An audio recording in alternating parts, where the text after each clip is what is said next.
तो जैसे कि पिछले एपिसोड में हमने देखा था, जो लिनियो होता है वो यान रैन को एक स्क्रोल देकर वहाँ से जाते हुए उससे बोलता है कि तुम इसकी अच्छे से स्टडी करो और तुम्हारे अगर कुछ भी समझ में ना आए तो तुम मुझसे आकर पूछ सकती हो। जिसके बाद अब हमारा जो व्यू होता है वो दूसरे प्लेस पर आ जाता है, जहाँ पर कि हम देखते हैं कि जो वाइन गोडस होती है वो अपना मुंह फुलाए हुए जा रही होती है और उसे ऐसे देखकर जो लिनियो होता है वो उससे पूछता है, मिस निंग क्या हुआ, तुम इतना जलस फील क्यों कर रही हो, क्योंकि यहाँ पर आने से पहले तुमने ही बोला था कि तुम मुझे बस अपने एक ब्रदर की तरह देखती हो। और लिनियो की अब इस बात को सुनकर जो वाइन घोड़स होती है वो लिनियो की तरफ देखते हुए उससे बोलती है कि किसने कहा कि मैं तुम्हें अपने ब्रदर की तरह देखती हूँ। और वाइन घोड़स को ऐसे नाराज देखकर जो लिनियो होता है वो उसे शांत करते हुए उससे बोलता है कि तुम्हें जलस कहने की कोई भी जरूरत नहीं है, क्योंकि मैं यान रैन में बिल्कुल भी इंटरेस्टेड नहीं हूँ। अगर तुम्हारी और यान रैन की बात की जाए तो तुम उससे 1000 गुना ज़्यादा बेहतर हो, और वैसे भी मैं केवल यान रैन को यहाँ पर अपने फ़ायदे के लिए लेकर आया हूँ, क्योंकि उसकी मुझे एम्परर डिसेंडेंट बैटल के अंदर काफ़ी ज़्यादा ज़रूरत पड़ने वाली है। और इससे अलग एक और चीज़ है जो कि मैं तुम्हें बताना चाहता हूँ कि मैंने जो सेक्ट मास्टर फीयू है उससे बात कर ली है कि तुम यही सेक्ट के अंदर रहने वाली हो और यहाँ पर रहकर अच्छे से कल्टिवेशन करने वाली हो।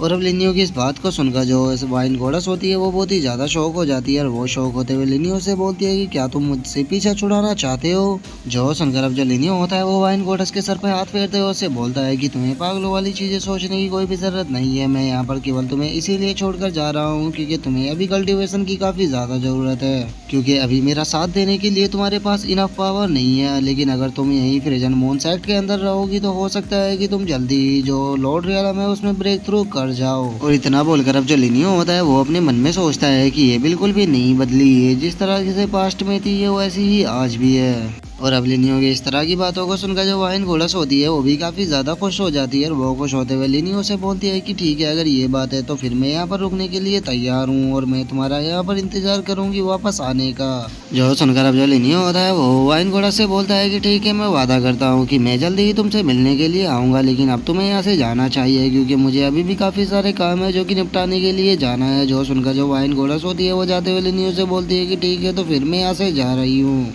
जिसके बाद अब हम लिनियो को देखते हैं जिसने कि उस आइस स्पिरिट स्टोन को निकाल लिया होता है, और उसे निकालते हुए बोलता है कि ठीक है, तो चलो अब कल्टीवेशन को स्टार्ट करते हैं। और इस बार का मेरा जो कल्टीवेशन है उसे मैं अलग ही मेथड से करने वाला हूँ, क्योंकि मेरे पास जो संदाव मेथड है वो एक तरह से यान एनर्जी है, और वहीं अगर इस आइस स्पिरिट की बात की जाए तो ये यिंग एनर्जी है। और इस बार की मैं अपनी कल्टीवेशन को यिन यान एनर्जी के बीच के अंदर करने वाला हूँ, जिससे कि फ़ायदा मेरा ये होगा कि मैं ट्रांसडेट रियलम से ब्रेक थ्रू करके सीधे लॉर्ड रियलम पर चला जाऊँगा, क्योंकि मैं क्वासी एम्परर रियलम के बीच में बिल्कुल भी नहीं फंसना चाहता। और अब इतना बोलकर जो लिनियो होता है वो आइस स्पिरिट से वहाँ पर कल्टीवेशन करना शुरू कर देता है, जिस कारण अब हम देखते हैं कि जो लिनियो होता है उसके शरीर से बहुत ही पावरफुल एनर्जी निकलकर सीधे आसमान की तरफ जाने लगती है। जिसके बाद अब हमारा जो व्यू होता है वो सेक्ट मास्टर फीयू और याओरू के ऊपर आ जाता है, और जो याओरू होती है वो सेक्ट मास्टर फीयू से बोलती है, सिस्टर फीयू, मुझे एक चीज समझ में नहीं आ रही कि जो मास्टर लिनियो है वो तो केवल अभी ट्रांसडेट रियलम पर है, तो फिर वे आइस स्पिरिट का क्या करेंगे।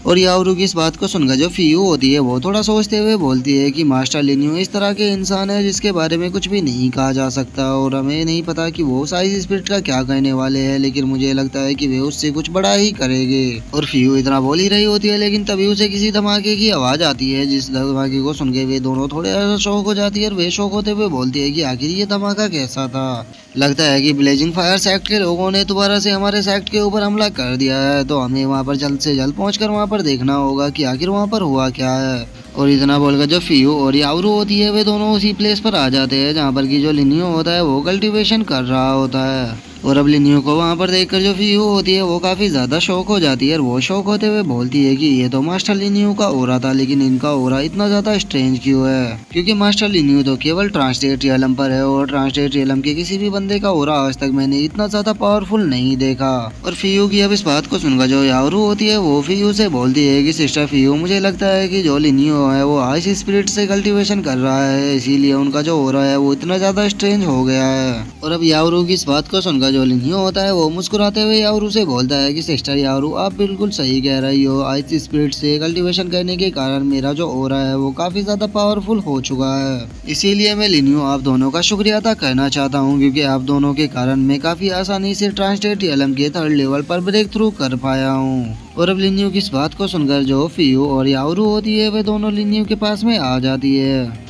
और जो फीयू होती है वो खुश होते हुए लिनियो को कॉन्ग्रेचुलेट करते हुए उससे बोलती है कि मास्टर लिनियो मुबारक हो, आपने फाइनली ब्रेक थ्रू कर लिया। लेकिन तभी जो यावरू होती है वो लिनियो की तरफ देखते हुए उसे बोलती है कि मास्टर लिनियो, मैं आपसे एक चीज़ जानना चाहती हूँ कि आपने केवल ट्रांसलेट रियलम के लेवल पर ब्रेक थ्रू किया है तो लेकिन आपका जो हो रहा है वो क्वासी एम्परर जैसा क्यों लग रहा है। और यावरू की अब इस बात को सुनकर जो लिनियो होता है वो मुस्कुराते हुए यावरू से बोलता है कि ये थोड़ा समझाना थोड़ा कॉम्प्लिकेटेड है, लेकिन चूंकि तुम लोगों ने पूछ ही लिया है तो मैं तुम लोगों को बता ही देता हूँ कि मैंने अपने संदाओ मेथड और जो आइस स्पिरिट था इन दोनों का यूज कर अपनी कल्टीवेशन को इतना ज्यादा बिल्ड किया है कि ट्रांसलेट रियलम से ब्रेक थ्रू कर नेक्स्ट रियलम में जाऊंगा तो वो क्वासी एम्परर रियलम नहीं होगा बल्कि वो लॉर्ड रियलम होगा। तो तुम एक तरह से ये समझ सकते हो कि अभी ट्रांसलेट रियलम के थर्ड लेवल पर होने के बाद भी मैं क्वासी एम्परर रियलम के थर्ड लेवल पर हूँ, या दूसरे शब्दों में कहा जाए तो मुझे क्वासी एम्परर रियलम की जरूरत ही नहीं है। मैं ट्रांसलेट रियलम में होने के बाद ही क्वासी एम्परर रियलम के बराबर हूँ और जब मैं ट्रांसलेट रियलम से ब्रेक थ्रू करूंगा तो मैं सीधे लॉर्ड रियलम में जाऊंगा।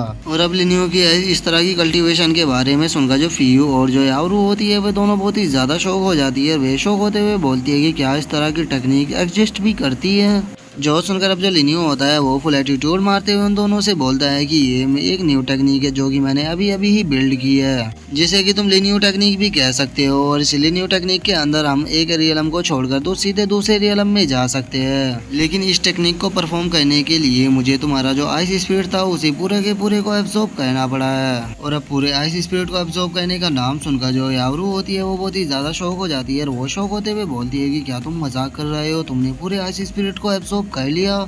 और वहीं जो सैग मास्टर फीयू होती है वो लिनियो की तरफ अजीब सा मुंह फेस बनाकर देखते हुए उससे बोलती है कि मास्टर लिनियो, जब मानना पड़ेगा आप सच में बहुत ही मिस्टीरियस पर्सन हो, क्योंकि आपने पूरे के पूरे उस आइस स्पिरिट को एब्जॉर्ब कर लिया। क्योंकि मुझे आज भी याद है जब मैंने आइस स्पिरिट को एब्जॉर्ब किया था तो उसकी केवल एक पीस को एब्जॉर्ब करने में ही मुझे पूरा साल लग गया था, जबकि मैं उस टाइम पर भी लॉर्ड रियलम पर थी। और अब उन दोनों की इस तरह की बातों को सुनकर जो लिनियो होता है वो सैग मास्टर फीयू से बोलता है कि सैग मास्टर फीयू, अब मैं यहाँ से जा रहा हूँ क्योंकि मुझे काफ़ी सारे काम है तो इसीलिए मैं यहाँ से अपनी पहले लीव ले रहा हूँ। जो सुनकर जो सैग मास्टर फीयू होती है वो लिनियो से बोलती है कि मास्टर लिनियो, मैं जानती हूँ कि आपको एम्परर डिसैंडमेंट बैटल के अंदर पार्टिसिपेट करना है तो मैं आशा करती हूँ कि आप उस कंपटीशन के दौरान काफ़ी अच्छा परफॉर्म करोगे। जो सुनकर अब जो लिनियो होता है वो वहाँ से जाते हुए फीयू से बोलता है कि सैग मास्टर फीयू, आपके इन काइंड वर्डों के लिए बहुत बहुत शुक्रिया और मैं निंग को यहाँ पर आपके ऊपर छोड़ के जा रहा हूँ। मैं आशा करता हूँ कि आप उसका अच्छे से ध्यान रखोगी। जो सुनकर जो सैग मास्टर फीयू होती है वो लिनियो से बोलती है कि सैग मास्टर फीयू, आपको निंग की कोई भी टेंशन लेने की ज़रूरत नहीं है, उसका मैं यहाँ पर अच्छे से ध्यान रखूँगी और उसी के साथ में उसे क्लियर जेट टेक्निक की भी प्रैक्टिस कराऊंगी ताकि वो जल्द से जल्द ब्रेक थ्रू कर सके। और सैग मास्टर फीयू के इतना बोलते के साथ ही अब हमारा जो व्यू होता है वो जी एकेडमी के ऊपर आ जाता है, जहाँ पर कि हम देखते हैं कि जो लिनियो होता है वो यान रैन के साथ में वहाँ पर आ चुका होता है। और अब लिनियो के यहाँ पर आते ही जो हमारा आज का एपिसोड है वो यहीं पे ख़त्म हो जाता है। तो अब नेक्स्ट एपिसोड में देखेंगे कि आगे क्या होता है। अगर आप लोगों को वीडियो अच्छी लगी हो तो लाइक करना, चैनल को सब्सक्राइब करना। मैं मिलता हूँ नेक्स्ट एपिसोड में, तब तक के लिए बाय बाय गाइस।